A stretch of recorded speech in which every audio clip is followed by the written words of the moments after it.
ముని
okay madam. నా పేరు doctor సింధూర. నేను మాజీ మంత్రివర్యులు నారాయణ గారి పెద్ద కుమార్తెను. ఈరోజు నెల్లూరు నగరంలోని 47వ డివిజన్లో ఇంటింటికి వెళ్ళి ప్రచారం చేయడం అన్నది కొనసాగిస్తున్నాము. మీ అందరికీ తెలుసు, గత 3 నెలలుగా ఈ వార్డులో నేను ఇంటింటికి వెళ్ళి ప్రచారం కొనసాగిస్తున్నాను. అయితే ఈ రోజుకి ఆల్మోస్ట్ 7,000కు పైగా ఇళ్ళని మేము కవర్ చేయడం అనేది జరిగింది. ఇక్కడున్న టీడీపీ కార్యకర్తలు, అలాగే బంధుమిత్రులు, అలాగే టీడీపీ మంచి కోరుకునే వాళ్ళందరితోనూ కలిసి ఇక్కడున్న ప్రజల్ని కలవడము, వాళ్ళ ప్రాబ్లమ్స్ తెలుసుకోవడము, దాని సొల్యూషన్స్ ప్లాన్ చేయడం అన్నది చేస్తూ ఉన్నాము.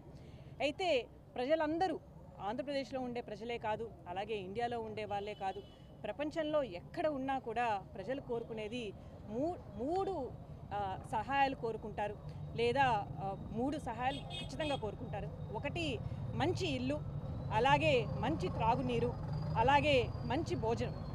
ఈ 3 ఏ మనిషి అయినా, అది గొప్పవాళ్ళైనా లేకపోతే పేదవాళ్ళైనా కోరుకునేవి ఈ 3 బేసిక్ కమ్యూనిటీస్. అయితే ఈ 3టిని ప్రతి ఒక్కరికి అందించాలనేటట్టు టీడీపీ మేనిఫెస్టో ఎలా తయారు చేశారు, అలాగే నారాయణ గారు 2014 నుంచి కూడా ఎలా నెల్లూరు వాసులకు ఈ 3 అందించడానికి తను ఎంత కష్టపడ్డారో ఒక్కసారి మనం ఈరోజు మళ్ళీ గుర్తు చేసుకుందాము. మీ అందరికీ తెలుసు, ప్రతి ఒక్కరికి ఒక మంచి ఇల్లు ఉండాలని టిట్కో హౌసెస్ ప్రాజెక్ట్తో నారాయణ గారు మన నెల్లూరుకి 100 కోట్ల నిధులుగా తీసుకొచ్చి చంద్రబాబు నాయుడు గారి హెల్ప్తో 45,000 టిట్కో హౌసెస్ కట్టించారండి. అవి కేవలం కట్టించడమే కాదు, అవి అలాట్ కూడా చేయబడ్డాయి. కానీ ఈ వైఎస్ఆర్సీపీ ప్రభుత్వం వచ్చాక ఆ ఇళ్ళని వాళ్ళకి అందజేయలేదు, ఆ అలాట్ అయిన వాళ్ళకి అందజేయకుండా పోయారు. అంతేకాకుండా ఏ అయితే క్వాలిటీ టిట్కో హౌసెస్ కన్స్ట్రక్ట్ చేశారో వాటిని ఒక బూత్ బంగ్లాల్లాగా వదిలేశారు. అది చాలా అన్ఫార్చునేట్ సిచ్యువేషన్. అయితే ఈ నారాయణ గారు ఖచ్చితంగా ప్రామిస్ చేసి చెప్పారు, టీడీపీ ప్రభుత్వం వచ్చిన వెంటనే ఎవరికైతే ఆ హౌసెస్ అలాట్ అయినాయో ఆ ఇళ్ళని రిపేర్ చేయించి వాళ్ళకి అలాట్ అయ్యేటట్టు ఇమ్మీడియట్గా చేయిస్తామని ప్రామిస్ చేశారు.